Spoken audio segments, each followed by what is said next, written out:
आणि 10वा जो दरवाजा आहे तो आपल्या मस्तकाच्या ठिकाणी आहे. तो आपल्या आजीने, मावशीने, आत्याने, काकीने त्या घालून घालून घालून घालून घालून घालून बोजून टाकलाय. लहान बाळ जेव्हा जन्माला आलेलं असतं त्याचं मस्तकावर हात ठेवा तेव्हा त्याची टाळाशी उडत असते. आजीला तर का म्हणजे काय नाही तेवढं म्हणजे फाटा बरा गाणं वाटलं तिकडं उतार आहे तिकडे. तो 10वा दरवाजा आहे. माता पिता बंधू बहिणी आपला बुजून टाकला आणि 9 दरवाजे चालू आहेत. 9 दरवाजातून ज्याचा आत्मा जातो तो मोक्ष पदाला जात नाही. त्याची त्या गळ्याच्या खाली 2 दरवाजे आहेत ना, त्या दरवाजातून ज्याचा आत्मा जातो त्याचा आत्मा नरकात जातो.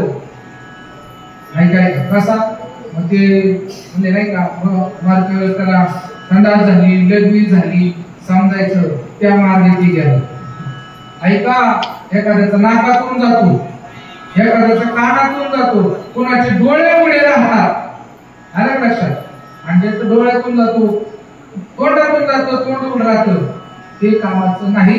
भगवंताचं नामस्मरण करीत करीत ज्याचा आत्मा ब्रह्मरावांतून म्हणजे 10व्या दरवाजातून जातो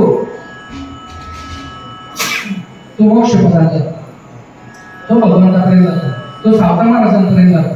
अहो माझं त्या सोडून माझं काय तुम्हाला पटणार? सावता महाराजांचं तरी पटेल का नाही?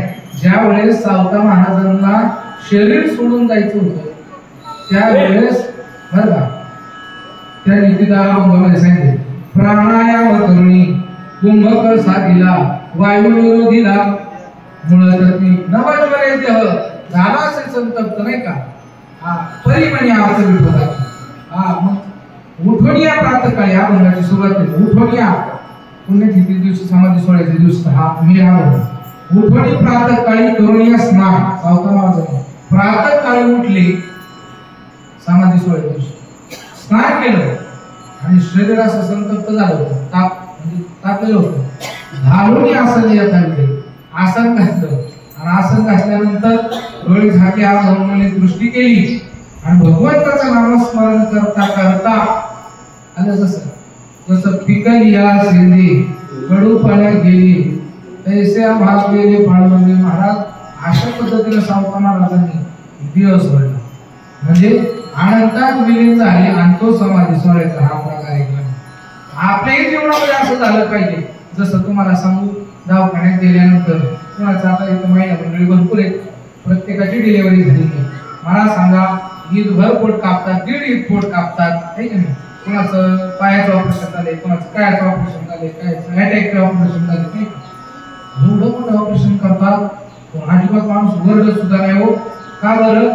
महाराज त्याला भूल देतात ना, भूल देतात. भूल दिल्यानंतर म्हणजे महाराज समोर आपलं कापायचं काम चाललेलं असतं, आपण डोळ्याने सुद्धा बघू शकतो, परंतु त्याचं दुःख मात्र होत नाही. हे जसं आहे ना तसंच परमार्थामध्ये सुद्धा आहे. कसं? मरायच्या अगोदर भुलीचं इंजेक्शन प्राप्त करून घ्या. समजते का? मरायच्या वेळेस 1000 विंचू अंगाला असल्यानंतर जेवढं दुःख होतं तेवढं मरत्या वेळेस दुःख होतं. मरायचं टाइमला किती दुःख होतं? माझी मांडी इथं करवतीने आता कापायची त्यावेळेस जेवढ्या वेदना होती ना तेवढ्या मरायच्या वेळेस वेदना होता. आणि तेवढ्या वेदना जर व्हायच्या नसत्या जशी डॉक्टरची भूल आहे का तशी आजही साधू संतांची भूल आहे नामस्मरणाची. देहीच विदेही भोगू दशा, ती नशा ज्ञानोबरायांनी प्राप्त केली. आजही ज्ञानोबराय आहे. कशाने? त्या भूलीचे इंजेक्शन. गुप्तनाथ महाराज आजही सावता महाराज आहे. त्यांच्या जीवनामध्ये जे महात्म्य प्राप्त झाले त्यांनी त्यांना काय दिलं? भगवंताचं नाम दिलं. नाम दिल्यानंतर त्यांनी साधना केली. परमार्थ हा साधनेचा आहे, नुसती कीर्तन प्रवचनाचा नाही. कीर्तन प्रवचन ही दौंडी. दौंडी म्हणजे ती योजना नाही. योजना हातामध्ये, मुखी नाम हाती मोक्ष, आहे का नाही? जसं हे तसं ते. दौंडी म्हणजे काय आहे? सूचना आहे. गावात एवढे लाख रुपये वाटणार आहे. मग दौंडी म्हणजे काय? लाख रुपये का? ते प्राप्त करण्यासाठी तुम्ही त्याला प्राप्त तसे प्राप्त झाला पाहिजे, ते फॉर्म भरला पाहिजे, ते सगळं झालं पाहिजे, मग तुम्हाला ते लाख रुपये प्राप्त होणार. हे असे ह्या दौंडी कीर्तन प्रवचन ही दौंडी. ह्याच्या माध्यमातून काय आहे? हे साधू संतांचा मार्ग असा आहे मग मला तुम्ही सांगा, तो नुसता ऐकायचा का घ्यायचा? मला कळतंय का तुम्हाला? मला काय साधू संतांचा माल घ्यायचा का नुसता ऐकायचा? आहे का नाही? घेतलं पाहिजे काय? मग तुम्ही सांगा, साधू संतांचा माल आहे पहिलं तुळशी माळ घाला, गोपीचंदन टिळा, हृदय कळवा वैष्णवांचा. ते आपलं बाह्य रंगातलं सांगितलं, आता अंतरंगाचा तो वेगळाच आहे. बाह्य रंगाने काय? गळ्यात पवित्र तुळशीची माळ पाहिजे, गोपीचंदन टिळा पाहिजे आणि हृदय कळवा वैष्णवा. त्याच्या पुढे तो नामस्मरण कामाला पाहिजे. वारीला जायचं पण भगवंताचं नाम घेऊन पाऊल टाकायचं, नाही तर मग तू एक राहिला तू नाम नाही राहायचा बघा. कुठेतरी बसू जाणार खाली 2-4 झटका आणून आणि मग चालू. त्याला वारी म्हणत काय? वारीत पाऊल यज्ञ पाऊला पाऊली एक एक यज्ञ घडलं पण भगवंताचं नामस्मरण केलं तर. पण आहे का? भगवंताचं नाम म्हणजे राम कृष्ण गोविंद गोपाळ वासुदेव नाही. शंकर भगवंतांनी पार्वती मातेला जो उपदेश केला तो गुप्त आहे. निवृत्तीनाथांनी ज्ञानेश्वर माऊलींना जो उपदेश केला, मी नाही सांगतो, माझ्या बोलणं नाही स्वतः. ज्ञान गुढ गम्य ज्ञानदेवा लागले, ती काय वासुदेवचे शवादय ती गुप्त आहे. अलग लक्षात. आदिनाथ गुरु आपण म्हणतोय ना, प्राप्त आहे आपल्या जीवनात. ज्याच्या जीवनात प्राप्त आहे ना, धन्य त्याची माता, धन्य त्याचा पिता. साठविला जाता तो हृदयामध्ये साठू शकतो. तो सावता महाराजांनी साठवला. फक्त त्याचा उल्लेख मला फक्त मी भरपूर अभ्यास केले, वाचले. सावता महाराजांच्या जीवनामध्ये श्रोत्रिय ब्रह्मनिष्ठ दयाळू सद्गुरु संत महात्मे प्राप्त होते आणि आहेत. फक्त त्यांचं नाव मला माहित नाही. पण तुम्हाला नाव होते तर कसे होते तुम्हाला कसं कळलं? सावता महाराजांचा एक अभंग आहे, आपण नेहमी ऐकतो. कोणता? लय दुःख झालं, लय सासऱ्याने त्रास दिला, लय सासूने त्रास दिला. कदाचित तुमच्या जीवनामध्ये संसारामध्ये नुकसान झाल्याची मोठी शक्यता आहे. लय मोठं नुकसान झालं. एवढं अभंग एकांतात जाऊन तुम्ही म्हणागड्या तुमच्या डोळ्यातून पाणी आल्याशिवाय राहणार नाही. लय मोठं नुकसान झालं तुमचं, अति दुःख झालं आणि लय पैसे गेले, लय खर्च झाला, लय दुःख झालं, लय मोठं नुकसान झालं.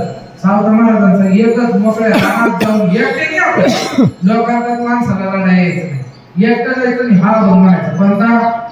समयासी सादर भावे देव ठेविल तैसे रहावे, समयासी सादर भावे. सावता महाराज आपल्या मनाला बोध करतात. कोणे दिवसी बैसवणी हत्तीवर बरं पाहुणं सात पोकळ्या असतील. कधी कधी एखाद्या एका पोकळ्यानं यावं लागतं बरं का. असा मी प्रसंग येतो. मी आपल्याला सांगत असे कायम येतो, माझ्या सकाळ सगळ्यांवर येतो बरं का. ऐका. कोणे दिवशी बैसवणी हत्तीवर, कोणे दिवसी पालखी सुभेदार, कोणी दिवसी पायाचा चाकर चालून जावे, समयासी सादर पाठ करा. मग तुमच्या जीवनात दुःख येणार नाही. कोणी दिवसी बैसवणी आचमन, कोणी दिवसी घरात नाही जाण, कोणी दिवसी स्मशानी जाऊन एकटेची राहावे, समयासी सादर व्हावे. कोणी दिवसी यमयती चालून, कोणी दिवसी प्राण जाती घेऊन, कोणी दिवशी स्मशानी जाऊन एकटेची राहावे. असे त्याच्यातलं शेवटचं चरण बघा का. त्यावरून कळतं सावता महाराजांच्या जीवनात संत सद्गुरु होते. कोणी दिवसी होईल सद्गुरु कृपा, कोणी दिवसी चुकती जन्म खेपा, कोणी दिवसी सावत्याच्या बापा दर्शन द्यावे, समयासी सादर व्हावे. सावता महाराज सांगतात, कुठल्या तरी एखादं पूर्वीचं सुकृत असेल त्याच्या जीवनात संत महात्मे साधू महात्मे सद्गुरु महात्मे प्राप्त होतील. त्यासाठी अनंत जन्माची पुण्य लागते आणि ते वाक्य प्राप्त झाल्यानंतर कोणी